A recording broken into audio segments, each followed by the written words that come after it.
एकदा लोकसभेला निवडून येतील, रोहित पवार यांनी हा विश्वास व्यक्त केलेला आहे।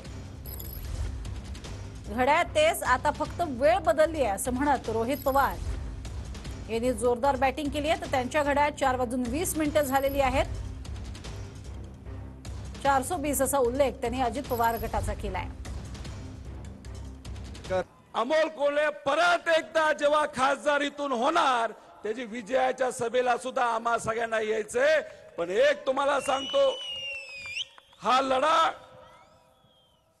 फक्त घड्याळाच्या विरोधात नाही, घड्याळ तेच आहे, फक्त टाइम बदललाय। आपल्या वेळेस 10:10 होतं, आता यांच्या नवीन घड्याळामध्ये टाइम 4:20 आहे। म्हणजे काय, कसला गुन्हा असतो तो 420चा गुन्हा काय म्हणतो?